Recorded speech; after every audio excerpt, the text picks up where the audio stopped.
ജമ്മു കശ്മീരിൽ നാഷണൽ കോൺഫറൻസും കോൺഗ്രസും തമ്മിൽ സഖ്യമുണ്ടാക്കാൻ തീരുമാനം. സഖ്യ ചർച്ചകൾക്കായി ഒമർ അബ്ദുള്ളയും രാഹുൽ ഗാന്ധിയും തമ്മിൽ ഡൽഹിയിൽ വെച്ച് കൂടിക്കാഴ്ച നടത്തിയേക്കുമെന്നാണ് സൂചന. സീറ്റ് വിഭജനം അടക്കമുള്ള കാര്യങ്ങൾ തീരുമാനിച്ചതായി അനൌദ്യോഗിക റിപ്പോർട്ടുണ്ട്. ബിജെപിക്ക് സ്വാധീനമുള്ള മേഖലയായ ജമ്മുവിൽ കോൺഗ്രസിന് നിലവിൽ നാഷണൽ കോൺഫറൻസിന്റെ പിന്തുണയുണ്ട്. 2014 ലോക്സഭാ തെരഞ്ഞെടുപ്പിൽ ഈ 2 സീറ്റുകളും ബിജെപി നേടിയിരുന്നു.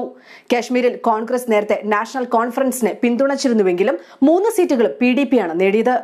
ശ്രീനഗറിൽ PDP സ്ഥാനാർത്ഥി താരിഖ് ഹമീദ് ഖറ നേരത്തെ കോൺഗ്രസിൽ ചേർന്നിരുന്നു. കടുത്ത രാഷ്ട്രീയ പ്രതിസന്ധിയിലൂടെയാണ് കശ്മീർ കടന്നുപോകുന്നത്. നാഷണൽ കോൺഫറൻസിന് അനുകൂലമായ വികാരം കശ്മീരിൽ നിലനിൽക്കുന്നുണ്ട്. വിജയിക്കാനുള്ള എല്ലാ സാധ്യതയും ഇവിടെയുണ്ട്. കോൺഗ്രസിന് ഇവരുടെ ഒപ്പം നിന്നാൽ മികച്ച നേട്ടം സ്വന്തമാക്കാനാകുമെന്നാണ് വിലയിരുത്തൽ. ലഡാക്കാണ് ഇത്തവണ നിർണായകമായ മണ്ഡലം. കഴിഞ്ഞ തവണ ഇവിടെ BJPയാണ് വിജയിച്ചത്. തിരിച്ചുവരവിനാണ് BJP ലക്ഷ്യമിടുന്നത്. അതേസമയം നാഷണൽ കോൺഫറൻസ് നേതാക്കളുമായി ചർച്ച നടത്താൻ ഗുലാം നബി ആസാദിനെയാണ് രാഹുൽ ഗാന്ധി നിയോഗിച്ചത്.